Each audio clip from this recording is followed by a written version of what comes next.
Create your own risk matrix to add to your consequences. So from your settings, head over to the risk matrix tabs. Here you'll see a couple of default ones. The easiest way to create a new risk matrix would be to clone one of these already input risk matrix and then be able to edit from there. So if we clone the reputation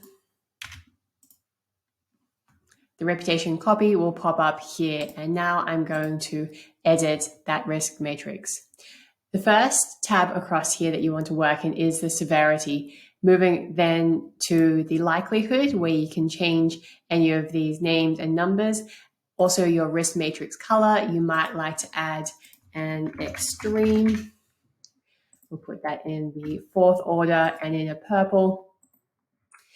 And then you move on to the risk matrix. Now, this is relating to the 5 different severity and likelihood inputs we have made. So on our X and our Y axes, we're going to have a 5 by 5. You can make as many as you want. You can have a 20 by 20, a 1 by 1. The possibilities are endless for you. Now, I've added in that different definition, so I can change the color here to make sure that this one is catastrophic. Once we save this, this will be available for all your new diagrams as you edited it in the settings tab.